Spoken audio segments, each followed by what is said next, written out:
Bismillahirrahmanirrahim. Assalamualaikum warahmatullahi wabarakatuh. Alhamdulillah wassalatu wassalamu ala Rasulillah wa ala alihi wa sahbihi wa man walah wa ba'd. Teman-teman sekalian, semoga Allah Subhanahu wa taala senantiasa memberikan kesehatan kepada kita dan merahmati setiap aktivitas yang kita lakukan. Saudara-saudariku sebangsa setanah air, saat ini kondisi global, citra dan potretnya tertuju ke Eropa Timur, khususnya terkait dengan konflik yang terjadi antara Rusia dan Ukraina. Bukan hanya menghadirkan konflik sosial, tapi juga sudah menghadirkan pertikaian-pertikaian militer yang kita turut berduka, menghadirkan banyak korban jiwa dan juga dampak yang tidak ringan, baik kepada infrastruktur, juga dampak-dampak politik secara global, dampak ekonomi, dan kini nampaknya merambat kepada dampak-dampak militer yang melibatkan negara-negara lain pada umumnya kemudian terlibat dalam situasi yang spesifik terjadi antara Rusia dan Ukraina di Eropa Timur tentunya. Sebagian dari kawan kemudian meminta kepada kami untuk bisa memberikan bukan sekedar tanggapan tapi lebih kepada bagaimana Islam atau ajaran Islam memberikan pandangan terkait dengan situasi yang terjadi khususnya di Rusia dan Ukraina atau pada umumnya bila terjadi aksi-aksi militer demikian atau konflik dari dua pihak atau lebih yang terjadi, bagaimana Islam mengambil posisi yang dengan itu memberikan panduan kepada umat muslim untuk bersikap. Di sini kita akan coba secara objektif membahas dari 3 turunan utama. Yang pertama tentunya apa yang dimintakan oleh sebagian kalangan atas sikap Islam mengambil pelajaran dan juga memberikan solusi pada hal-hal yang terkait seperti yang dimaksudkan. Juga yang kedua, kita belajar sedikit tentang sejarah bagaimana berlangsungnya kemudian Ukraina dan Rusia terkait hubungan keduanya dari sejak dulu berdirinya sampai dengan gesekan-gesekan konflik yang terjadi yang kiranya sampai dengan puncak militer di abad yang ke-21 pada saat ini. Pun demikian yang ketiga, kita sedikit akan belajar tentang geopolitik dunia dan korelasinya terkait dengan nubuat yang disampaikan oleh Rasulullah SAW 15 abad yang lalu tentang hal-hal yang mungkin terjadi sebagai pembuka ke akhir-akhir zaman. Bagaimana dunia bergerak, secara apa kemudian situasi global memberikan tanda-tanda yang harus kita persiapkan untuk bersikap dan merencanakan aktivitas untuk ke depan. Kita akan persingkat. Yang pertama terkait dengan sikap Muslim, orang Islam bagaimana menyikapi ketika terjadi konflik di antara dua pihak atau lebih. Maka Islam mengajarkan kepada kita dengan sangat jelas, tegas pada setiap insan beriman, jika ada dua pihak atau lebih dalam suasana bertikai, bersengketa, maka orang Islam sejatinya mesti menjadi penengah, pemberi solusi yang tidak memprovokasi satu atau dua pihak untuk mengambil keuntungan yang sifatnya dengan keuntungan yang didapatkan itu justru menghancurkan satu dua pihak yang tengah bertikai.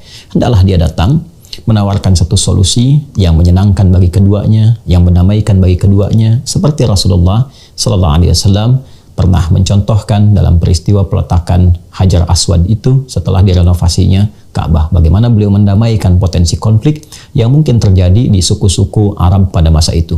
Pun demikian ketika Nabi SAW datang ke Yathrib yang kelak menjadi Al-Madinah Al-Munawwarah. Sudah ada dua pihak yang 6 abad berlangsung konflik di antara keduanya yang sangat tajam, yang bahkan berpotensi menghilangkan satu atau bahkan lebih nyawa di antara dua suku ini, yaitu Aus dan Khazraj. Apa yang terjadi? Nabi datang kemudian ke Yathrib. Hal pertama yang dilakukan selain membangun masjid adalah mempersaudarakan Aus dan Khazraj. Hilang konflik selama 6 abad itu. Dipersaudarakan Muhajirin dengan Ansar, sehingga menutup celah-celah persoalan-persoalan yang memungkinkan terjadinya konflik sosial. Disinilah kemudian ayat-ayat Al-Quran turun, memberikan panduan kepada insan beriman. Wa in ta'ifatani minal mu'minina qatatalu fa aslihu. Jika ada dua bagian, dua kelompok dari insan beriman atau bahkan manusia pada umumnya bertikai, bersengketa, ada persoalan tertentu, maka sifat orang Islam datang dengan islah, memberi solusi yang menenangkan, yang mencerahkan, yang setidaknya memberikan kepada dua pihak atau lebih ini segala hal yang bermanfaat untuk keduanya dan berpotensi dengan kesepakatan yang dibangun, konsensus yang ada, menghentikan berbagai jenis pertikaian dan menghadirkan perdamaian. Itulah kenapa disebut dengan Islam. dan hasil dari Islam disebut dengan salam. Agamanya disebut dengan Islam, orangnya muslim, tunduk patuh pada ketentuan Allah. Ketentuannya disebut dengan silmi. Ya ayyuhalladzina amanu dukhulu fis silmi kafah. Di antara silmi itu punya arti damai, tenang, tentram, bahagia, selamat. Itulah hasil yang disebut dengan salam. Wassalamun alaihi yauma wulida wa yauma yamutu wa yauma yub'atsu hayya. Jadi dimanapun orang Islam berada, senantiasa menghadirkan solusi. Islam itu solusi. Islam itu damai. Islam itu menenangkan. Islam itu mencerahkan. Islam itu berkemajuan. Di saat yang sama, mari kita belajar bagaimana ketika orang-orang Islam di awal masa kerasulan Nabi Muhammad SAW menebarkan risalah dakwah, ketika disakiti, ketika diperangi, apa respon Al-Quran yang diturunkan kepada Nabi Muhammad SAW sebagai pedoman untuk umat Islam kala itu? Indah sekali. Ayat-ayat yang ditampilkan seperti di Quran surah ke-41, surah Fussilat, di ayat ke-34 itu, Allah memberikan gambaran. Tidak seharusnya sikap yang jelek harus dibalas dengan yang jelek lagi. Wala tastawil hasanatu wala sayyi'ah. Dan tidaklah sama yang baik dengan yang buruk itu. Idfa billati hiya ahsan. Ayo coba respon. Berikan reaksi yang positif kepada perlakuan-perlakuan negatif. Jawab dengan kebaikan. Jawab dengan ketenangan. Jawab dengan kedamaian. Jawab dengan kelembutan. Fa idzal ladzi bainaka wa bainahu adawatun ka'annahu waliyyun hamim. Maka boleh jadi yang keras jika dihadapi dengan kelembutan, ketenangan, kebaikan, mungkin kekerasan itu akan melunak, jadi lembut dan terjadi hubungan kekerabatan yang sangat setia. Bahkan lebih dari itu, Allah Subhanahu wa taala langsung menegaskan kepada Rasulullah sallallahu alaihi wasallam dalam Al-Qur'an surah ketiga Ali Imran ayat 159. Allah berfirman, "Fabima rahmatin minallahi linta lahum walau kunta faddan ghalidhal qalbi lanfaddu min hawlik." Sungguh Muhammad sallallahu alaihi wasallam, dengan rahmat Allah Subhanahu wa taala, engkau bersikap lemah lembut dalam merespon segala sifat-sifat negatif, kekerasan-kekerasan yang ditujukan kepadamu dan kepada umatmu. Bilapun engkau merespon itu semua dengan keras lagi, dengan respon yang menyakiti lagi, tentu mereka akan berpaling darimu dan boleh jadi meninggalkan ajaran-ajaran Islam yang engkau bawa. Maka maafkanlah mereka, fa'fu anhum. Maafkan mereka, luaskan hatimu, dan mungkin dengan kelapangan hati itu, dengan keluasan jiwa itu, boleh jadi hidayah yang diharapkan bisa menghunjam ke dalam jiwa insan-insan yang dimaksudkan itu. Bila pun ada pertanyaan, bagaimana Ustadz dengan syariat jihad? Teman-teman, jangan keliru. Jihad itu bukan menyerang. Jihad itu bukan menginvasi. Jihad itu bukan sengaja untuk menyakiti. Jihad itu bukan sengaja untuk menganeksasi dan makna-makna yang terkait dengannya. Syariat jihad itu Allah turunkan untuk memberikan perlindungan bagi umat Islam yang memang keadaannya pada saat itu terdesak mesti membela diri. Setelah sebelumnya bersabar, setelah sebelumnya melapangkan hati, namun datang kekuatan-kekuatan militer yang datang menginvasi, datang menyerang, bukan sekedar berpotensi untuk menyakiti, tapi bisa menghilangkan jiwa, mengganggu kedaulatan, mengganggu keamanan. Bahkan setelah Nabi berada di Madinah pun, ada serangan yang datang ke Madinah. Serangan dengan skala militer yang cukup tinggi dan bersifat menghancurkan dan juga bisa mengancam kedaulatan yang telah terjadi dari konsensus Piagam Madinah yang telah disepakati oleh masyarakat pada saat itu. Maka turunlah kemudian Quran surah ke-22, surah Al-Hajj di ayat yang ke-39 itu. Perhatikan redaksinya. Udzina lilladzina yuqataluna bi annahum zulimu wa innallaha ala nasrihim laqadir. Udzina lilladzina yuqataluna bi annahum zulimu. Diizinkan mulai sejak ini kepada orang-orang yang diperangi itu, yang diinvasi itu, yang dituju untuk disakiti itu, ya, dan mereka dizalimi. Bi annahum zulimu, karena mereka dizalimi, disakiti, terancam, kedaulatannya terancam, jiwanya terancam, fisiknya terancam, negerinya terancam. Ya, dalam keadaan terancam itu diizinkan kata Allah untuk membela diri, dan itu normal terjadi.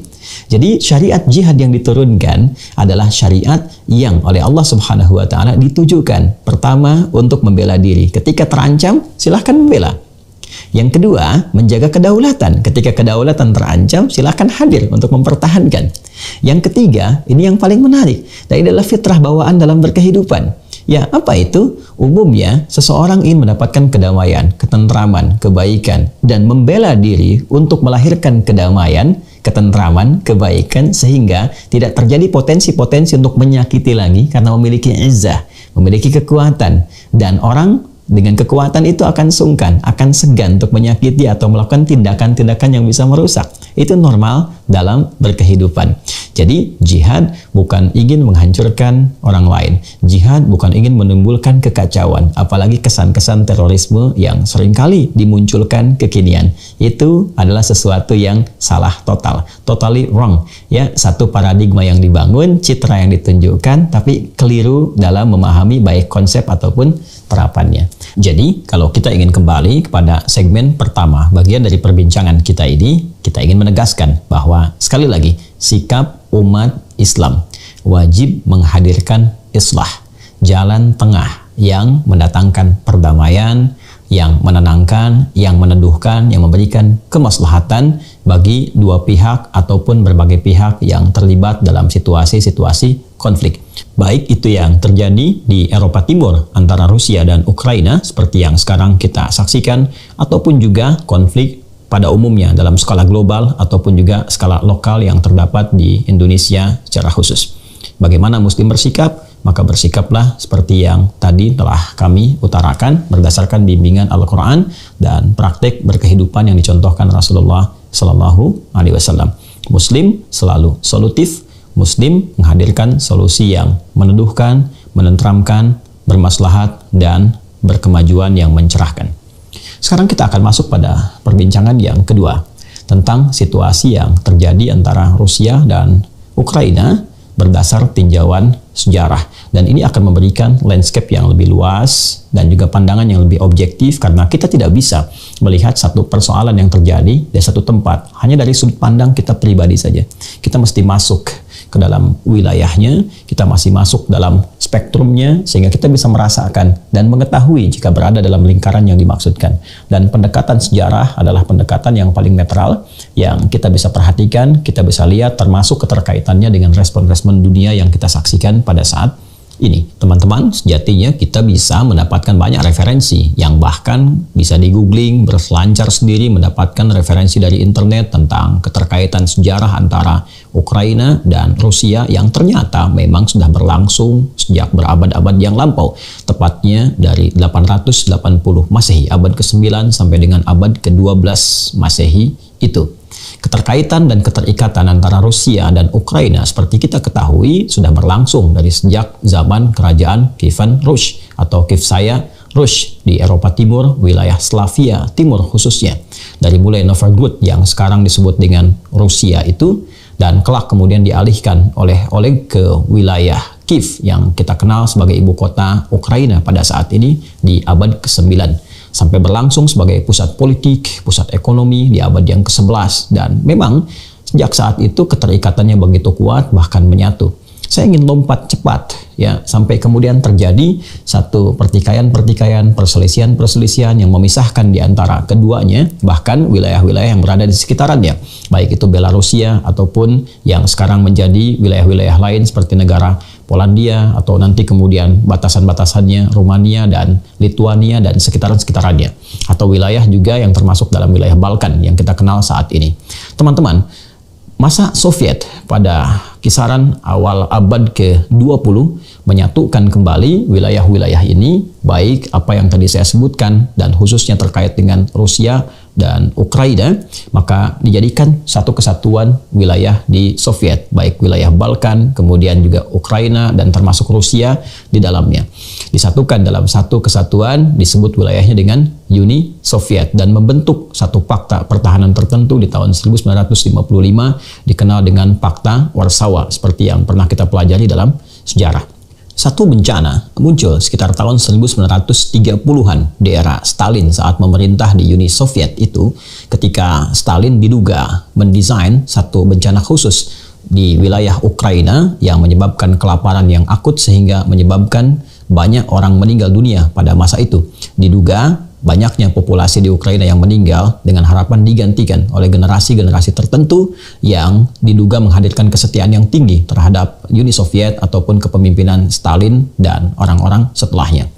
Pun ini diperparah dengan terjadinya satu kebakaran dahsyat di pusat nuklir di Chernobyl sekitar tahun 1986 yang ini juga menelan banyak korban jiwa di warga Ukraina pada masa itu.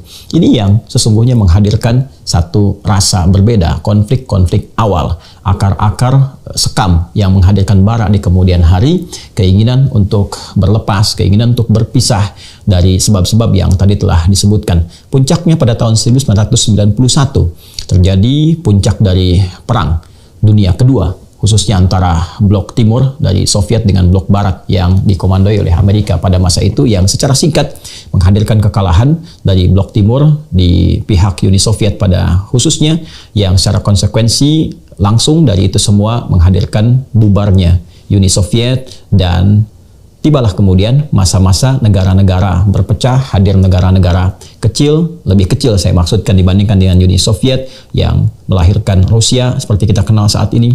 Kemudian Ukraina juga termasuk Belarusia yang sebagian dari itu semua kemudian membentuk satu persemakmuran yang dikenal dengan CIS atau Commonwealth of Independent States. Ya, jadi perhimpunan negara-negara yang merdeka dari Uni Soviet pada masa itu.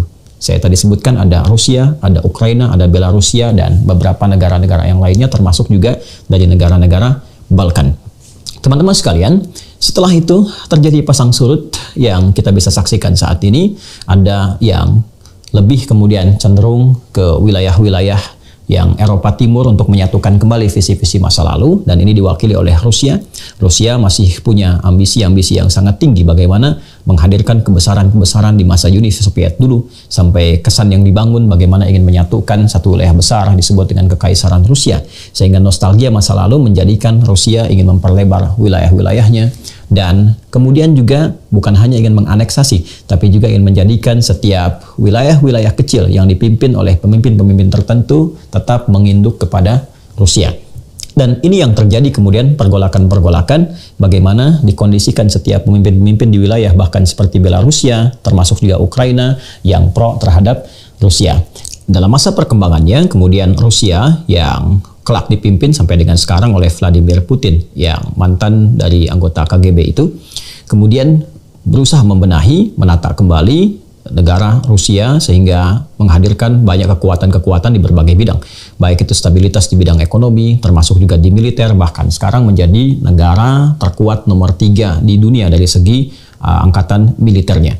Dan tentunya menghadirkan ini semua nostalgia-nostalgia masa lalu, di mana Rusia menginginkan kembali berjaya seperti Soviet di masa lalu yang memiliki wilayah yang cukup luas dan berharap membangun kekaisaran yang cukup luas dengan wilayah-wilayah yang pernah dicakup oleh Soviet pada umumnya di masa lalu. Keinginan ini yang menjadikan kemudian Rusia berusaha untuk menjadikan wilayah-wilayah kecil itu ya yang di sekitaran di Eropa Timur bisa dianeksasi kembali atau setidaknya dibiarkan untuk memimpin wilayah-wilayah kecil di bawah pengaruh Rusia.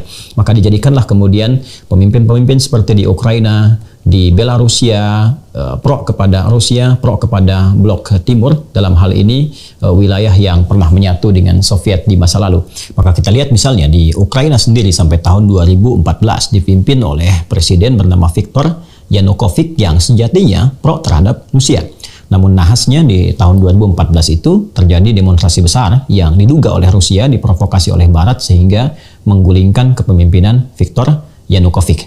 Ini yang kemudian mengakibatkan kemarahan dari Vladimir Putin yang pada saat itu memutuskan untuk menganeksasi wilayah Crimea, yaitu di Ukraina bagian timur, yaitu Ukraina di bagian timur di masa-masa kekosongan sebelum terpilihnya presiden yang baru. Dan lebih daripada itu, Putin juga kemudian menjadikan separatis-separatis yang ada di wilayah Ukraina bagian timur yang memang sejatinya pro terhadap Rusia, dan mereka populasinya cukup banyak, berbahasa Rusia juga, disupport terus untuk memberikan dukungan dan memerdekakan diri dari Ukraina, khususnya di wilayah Donbas itu yang spesifik terkait dengan Luhansk dan Donetsk. Sampai kemudian kepemimpinan diambil alih oleh mantan komedian yang kita kenal sekarang dengan Volodymyr Zelensky. Dan Volodymyr Zelensky kita ketahui seorang Yahudi yang pro terhadap blok barat di sini, yaitu Amerika dan sekutunya dalam hal ini di Eropa Barat yang juga teraliansi dalam Pakta Pertahanan Atlantik Utara atau yang dikenal dengan NATO. Maka sejak saat itu orientasi politik dari Ukraina di awal 2015 beralih dari yang tadinya pro Rusia sekarang menjadi pro ke Barat, dalam hal ini NATO dan Amerika. Tentu ini yang menjadikan kekhawatiran dari Putin dan Rusia pada umumnya, karena kita ketahui bahwa sampai saat ini masih terjadi kalau bisa dikatakan perang dingin baru yang berpotensi juga memicu satu konflik besar di masa yang akan datang. Wallahu alam seperti apa gambarannya, tapi kita bisa merasakan bagaimana perang dagang sudah terjadi, perang ekonomi saling sanksi sudah terjadi, sekarang terlihat mengarah kepada perang untuk menjatuhkan satelit dan sebagainya, dan ini pergerakan dunia yang kiranya di segmen yang ketiga kita akan coba tajamkan. Saya ingin katakan terjadi situasi yang sangat menarik. Nah, ini orang selalu mengatakan sejarah senantiasa berulang.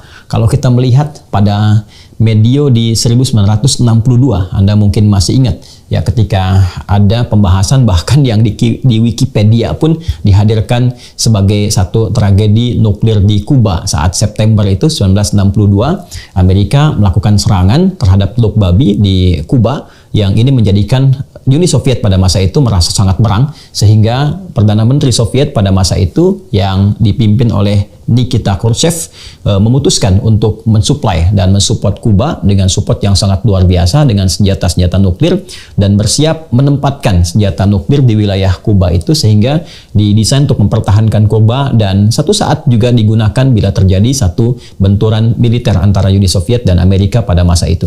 Tentunya Amerika melihat bahwa Kuba ini berada di garis merah, di red zone-nya Amerika, yang dikhawatirkan tentunya jika ada reaktor nuklir di sana, senjata nuklir di sana akan sangat mudah menghancurkan kota-kota besar yang ada di sekitaran Amerika. Maka pada saat itu direspon ya oleh Kennedy pada masa itu dengan menyiapkan armada berkekuatan penuh. Bahkan di Florida itu disiapkan pesawat-pesawat pengintai, penerbang pengintai yang sekiranya sudah siap bila terjadi kontak fisik dengan Uni Soviet. Dunia tentu merasa khawatir jika terjadi perang nuklir pada masa itu, karena kekuatan antara Uni Soviet dan Amerika betul-betul dalam keadaan yang sangat seimbang. Dan alhamdulillah pada tanggal 28 Oktober 1962 ternyata Nikita berubah pikiran dan menarik kembali rudal-rudal yang telah disiapkan, reaktor-reaktor nuklir juga yang mungkin telah terbangun, dan bisa terjadi potensial konflik di antara Amerika dan Uni Soviet yang melahirkan perang nuklir pada masa itu. Alhamdulillah tidak terjadi kemudian, dan kembali ke Soviet dengan catatan dan perjanjian bahwa Amerika tidak boleh menyerang dan menghancurkan Kuba pada masa itu. Nah, menariknya, situasi yang terjadi di Kuba pada tahun 1962 sekarang beralih ke Ukraina. Masa kepemimpinan khususnya Volodymyr Zelensky itu di tahun 2015 sampai dengan tahun 2022, bahkan sampai dengan kini, NATO dan Amerika berusaha untuk bisa menjadikan Ukraina bukan hanya sekedar sekutu, bukan hanya masuk ke wilayah NATO, tapi juga berupaya untuk menempatkan reaktor nuklir di Ukraina yang memang secara langsung menjadi batas yang sangat dekat dengan Rusia, bahkan dikategorikan sebagai zona merah. Ini dalam perspektif Rusia. Jika kita berada dalam landscape di wilayah Rusia, maka akan terasa bahwa Ukraina adalah batas yang memang dalam sejarah pun menyatu, bagian dari Soviet. Jika terdapat reaktor nuklir di sana, dan memang itu dimiliki oleh NATO dan sekutunya, termasuk juga Amerika, yang dalam hal ini bertentangan dengan Blok Timur, maka sangat berpotensi menjadi ancaman yang sangat dahsyat, yang menghancurkan seluruh wilayah, bukan hanya Rusia, tapi juga bagian-bagian besar yang terafiliasi dengan Rusia itu sendiri, baik negara-negara di Balkan ataupun sekitaran-sekitaran Eropa Timur yang condong terhadap Rusia.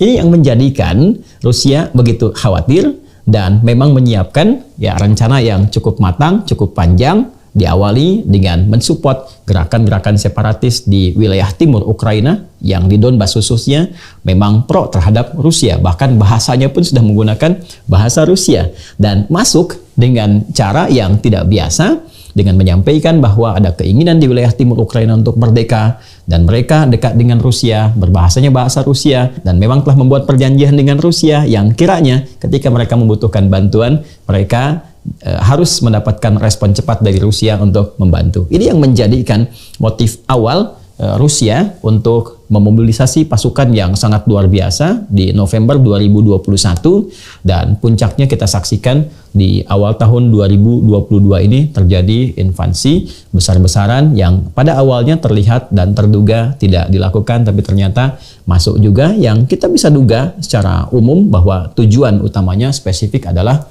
untuk mengganti kepemimpinan di Ukraina sehingga melahirkan pemimpin baru yang pro terhadap Rusia.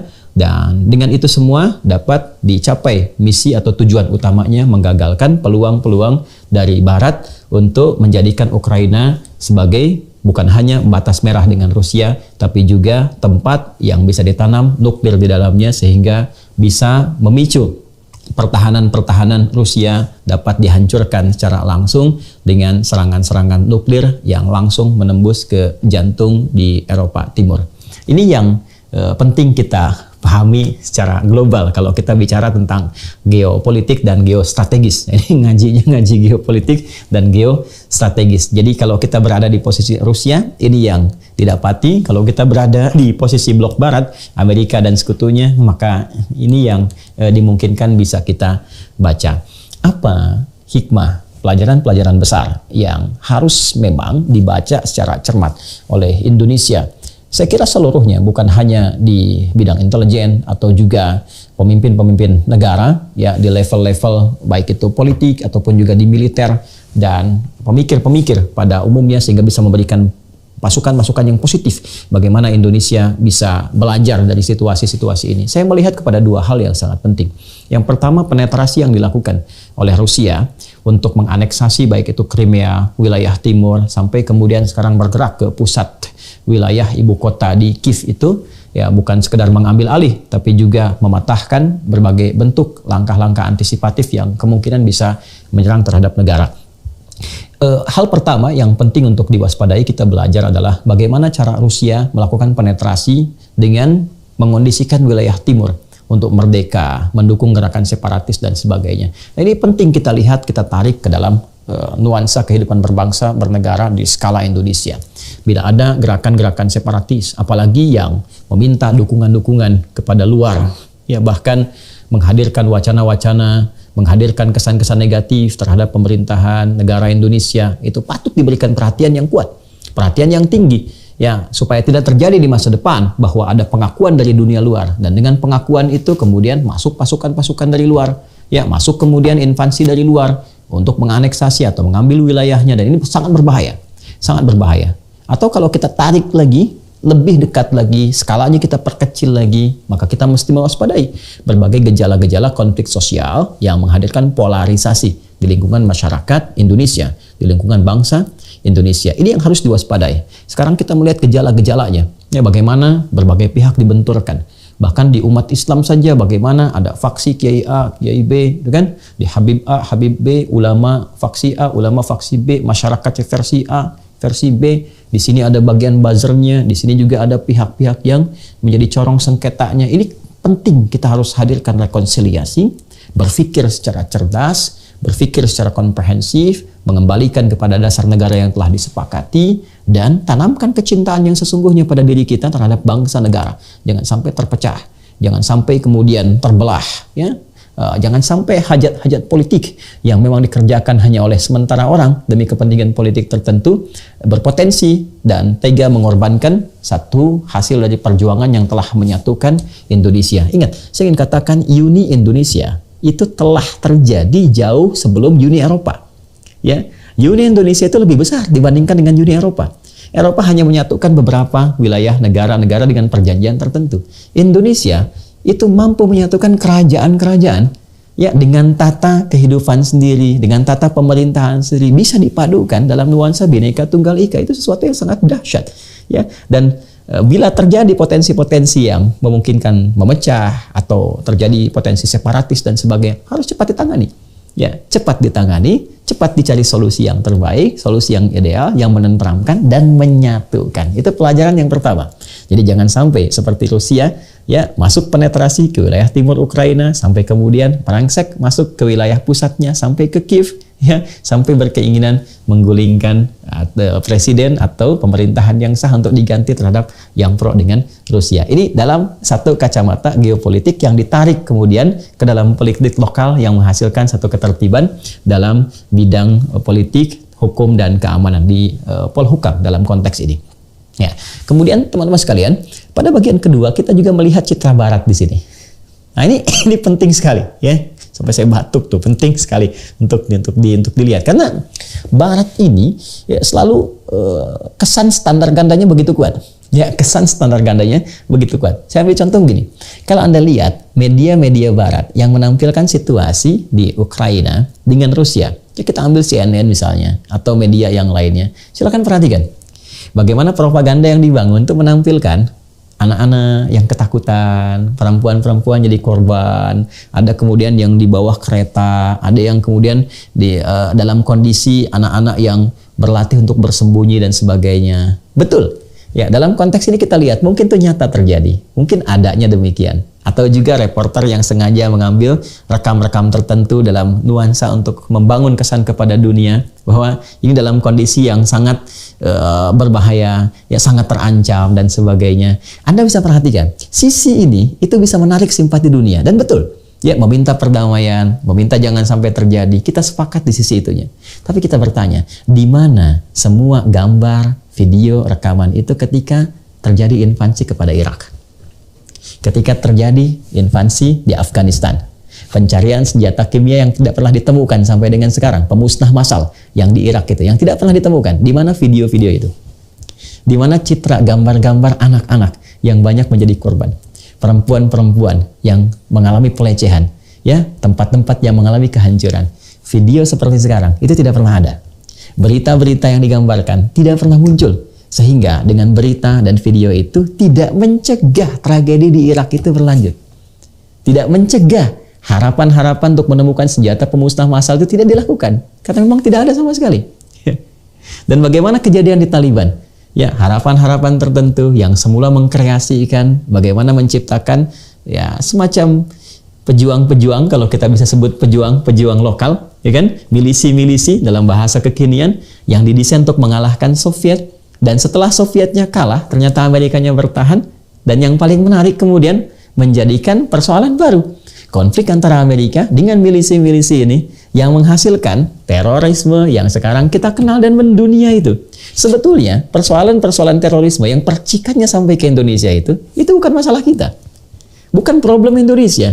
Itu problem yang terjadi antara Amerika dengan Afghanistan. Yang sebetulnya pecahan juga antara Amerika dengan Soviet. Jadi kita kebagian cipratannya, kita kebagian bersih-bersihnya. Ini jadi persoalan juga.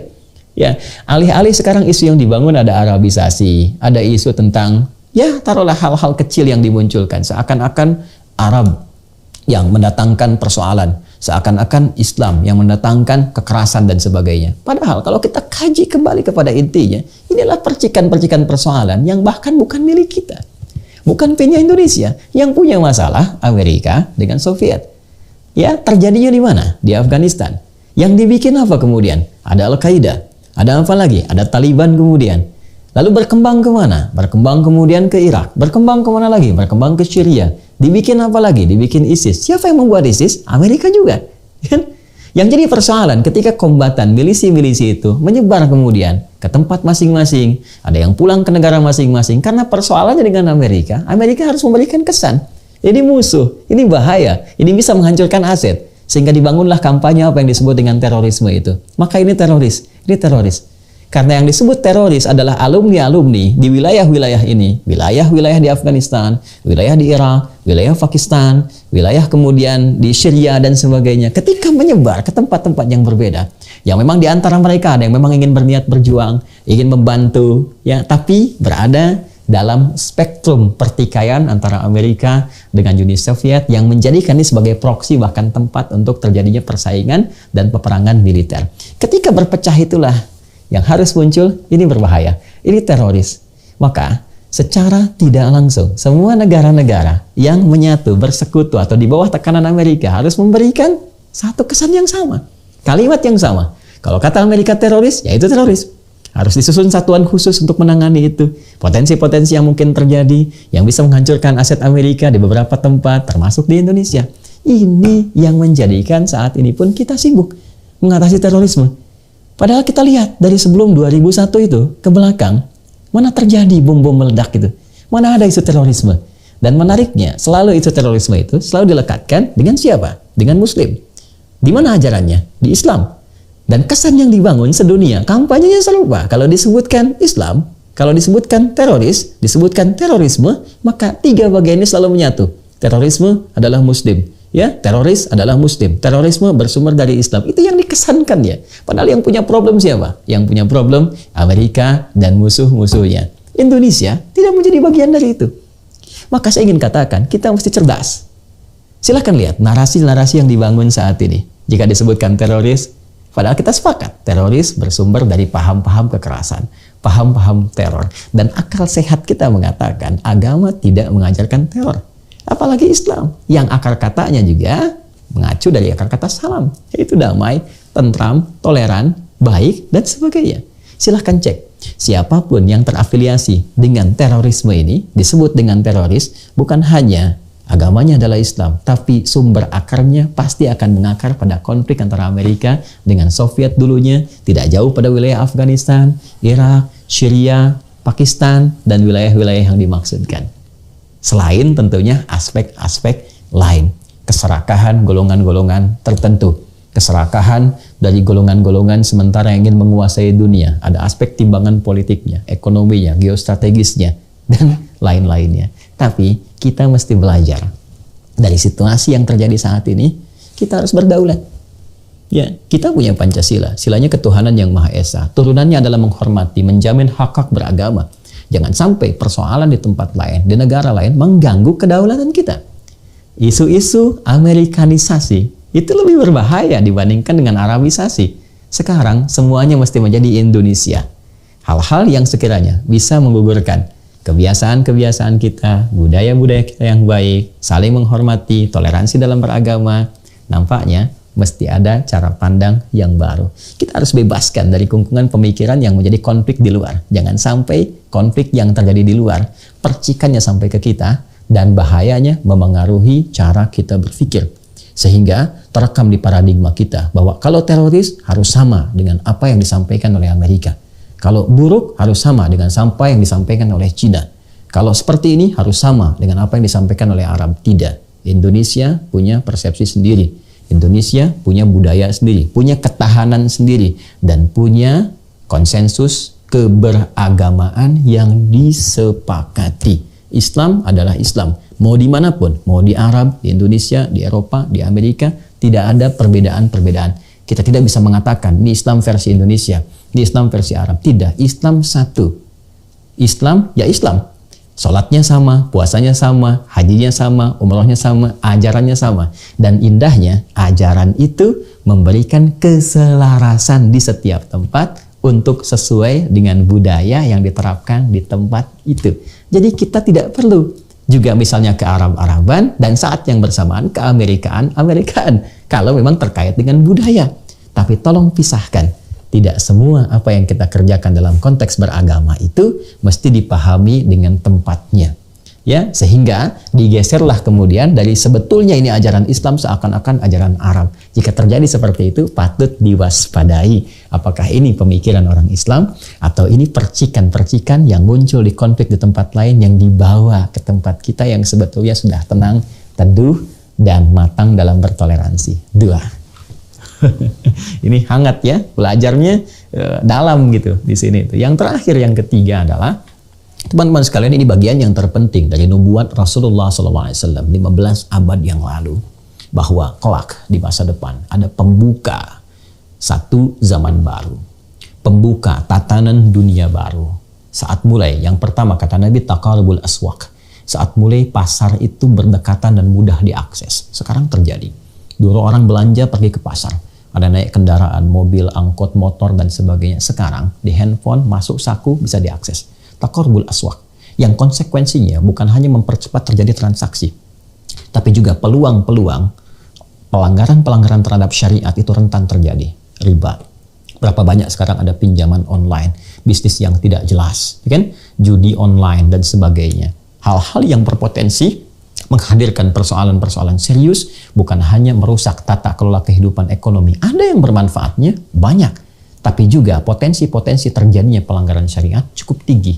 Bila ini terjadi dan menjadi marak dilakukan oleh umat Islam, maka ini adalah pengantar kepada tata dunia baru yang menuju ujung kehidupan. Satu. Yang kedua, terlihat kata Nabi, orang-orang sudah mulai berlomba meningkatkan kekuasaan, memperbanyak wilayah, meningkatkan kemudian infrastruktur, berlomba meninggi-ninggikan bangunan, bahkan orang-orang yang tinggal di padang pasir yang tidak akrab dengan bangunan tinggi sudah mulai berlomba meninggikan bangunan. Sekarang sudah muncul, ya, proyek NEOM yang ada di Saudi Arabia misalnya, ya, atau juga keinginan berbagai tempat untuk meninggikan bangunan, berlomba-lomba meninggikan menara. Ini menara tertinggi di dunia, ini menara tertinggi di dunia, ini sistem yang paling hebat. Dan puncaknya adalah program-program untuk menguasai dunia dan memperluas wilayah. Cina dengan program obornya, Rusia yang berambisi punya kekaisaran yang meluas, Amerika yang ingin semakin mempertahankan wilayah dan sebagainya. Ini indikator akan terjadi persaingan besar, yang dengan persaingan besar ini potensial terjadi konflik yang besar juga. Indonesia ada di mana dalam situasi itu? Ini pengantar menuju tata kelola dunia baru, yang justru pengantar ini menuju kepada fase akhir dalam berkehidupan yang kita tidak tahu berapa lama, tapi harus ada persiapan-persiapan strategis, ya, dari umat muslim, ya, atau juga dalam konteks kehidupan berbangsa bernegara di Indonesia ini. Ya, dan puncaknya apa? Puncaknya adalah muncul muqaddimatud dajjal, muqaddimah dajjal. Dajjal itu kan sifat-sifatnya penuh dengan kebohongan, penuh dengan dusta, penuh dengan manipulasi. Maka awal-awal pengantar kepada masa-masa ini adalah munculnya banyak manipulasi-manipulasi dalam berkehidupan. Sifat manipulatif, sehingga kebohongan itu terasa marak dalam berkehidupan. Terlihat seperti benar padahal salah, terlihat seperti memihak, padahal juga di belakang berkongsi juga dalam keburukan. Ya, terlihat seperti ini apa adanya, ternyata keliru. Ya, berganti setiap situasinya. Dan nanti puncaknya ada segelintir golongan-golongan tertentu, ya, yang memang menyiapkan kedatangan satu sosok yang diharapkan bisa memimpin dunia kepada arah yang telah dipersiapkan. Ini yang tafsir yang kontemporer terkait dengan antalidal amatu rabbataha. Ya, ada pembantu melahirkan tuannya. Dulu dipahami ini terbalik, tertukar. Ya, hubungan zina melahirkan kemudian tuan, orang yang merdeka. Ada lagi yang dipahami keburukan dipahami dengan kebaikan, tertukar suasana. Sekarang tafsirnya menjadi antalidal amatu rabbataha, pembantu melahirkan tuannya. Ada sekelompok orang, ya, yang menunggu tuannya tiba, menunggu dajjalnya tiba, maka mereka menyiapkan diri. Ini pembantu sedang menyiapkan supaya tuannya muncul, ya. Dan pembantu inilah orang-orang kecil, segelintir. Ada yang menyebut dengan oligarki dunia, ada golongan kecil dunia, segelintir orang-orang tertentu yang ingin menata dunia, mengarahkan persiapan kepada munculnya sosok yang dipertuankan. Nah, pertanyaannya, dalam keadaan seperti itu, bagaimana umat Islam masih bersikap? Karena tatanan dunianya akan baru. Ya, penting bagi kita untuk belajar ayat-ayat, hadis-hadis.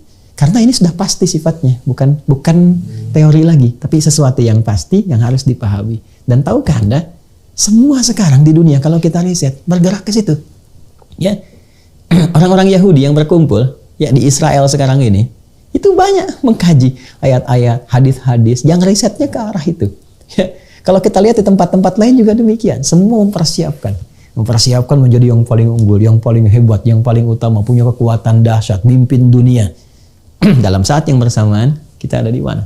Ini kalau sibuk hanya mengurusi yang kecil-kecil, yang remeh-temeh, konflik sosial di dalam, tidak pernah bergerak untuk menyatukan, maka akan tertinggal. Ya, pembahasan itu memerlukan satu edisi yang baru. Nanti mungkin ada saatnya kita mengkaji secara serial bagaimana narasi tentang akhir zaman itu penting untuk diulas dan dibahas. Saya kira kita tarik ke masalah Ukraina Rusia dulu dalam konteks ini. Jadi saya simpulkan, perlu kiranya kita bersikap sebagai umat Islam, dan saya kira Indonesia sebagai negara muslim ya, negara muslim, maksudnya dengan penduduk umat Islam terbesar di dunia, harus menampilkan wajah yang baik, penengah, solutif, yang mendamaikan dan mencerahkan dalam situasi dunia yang dihadapi saat ini, dan tampil dengan elegan, ya, elegan, tampil ke dunia secara elegan dan terlihat posisinya, kebesarannya. Dan sekarang juga kalau kita lihat juga pemimpin di G20, ya, saya kira harus mengambil peran yang sangat baik di situ, ya, sehingga dengan peran-peran yang baik ini, yang luas, yang juga solutif, tentu akan mendapat apresiasi dan perhatian dunia yang tinggi. Ini yang pertama. Kemudian yang kedua, seperti tadi saya gambarkan, bahwa belajar dari peristiwa ini jangan sampai kita terpecah belah. Lihat potensi-potensi konflik di wilayah-wilayah di Indonesia. Ya sudah, bukan zamannya lagi sekarang. Harus ada rekonsiliasi, harus ada keutuhan, kekuatan, mencermati pentingnya bernegara yang baik, mencintai dengan benar, menghargai pejuang-pejuang di masa lalu yang digambarkan lewat bendera merah putih ini. Ya kan? Dan yang ketiga juga penting kita melihat nubuat-nubuat di masa lalu, karena kita negara bukan negara agama tapi negara beragama, ketuhanan yang Maha Esa. Silahkan setiap agama dengan konsepnya sendiri. Bagi umat Islam harus belajar. Kita harus pelajari, riset nih hadis-hadis, ayat-ayatnya. Apa yang terjadi di masa yang akan datang? Bagaimana kemudian agama mengabarkan, memberikan pedoman, dan sampai sekarang nyata terjadi. Seperti itu adanya. Kita rasakan sekarang dari pasar yang tadi saya sampaikan, suasana digital yang berkembang. Kemudian beberapa negara sudah mulai bergerak, ya, golongan-golongan kecil yang ingin menguasai dunia dan mengatur berbagai hal yang seperti sekarang kita rasakan. Ya, saya kira itu yang bisa diuraikan. Semoga Allah mengampuni kita, memberikan petunjuk kepada kita untuk bersatu, bersikap, memperbaiki diri, dan puncaknya menyiapkan bekal terbaik sebelum kembali kepada Allah Subhanahu wa Ta'ala. Kita tidak tahu apa yang akan terjadi esok, tapi kita bisa menyiapkan rencana-rencana terbaik untuk menyiapkan hari esok yang indah dan membahagiakan. Demikian, subhanakallahumma bihamdika asyhadu an la ilaha illa anta astaghfiruka wa atubu ilaik. Assalamualaikum warahmatullahi wabarakatuh.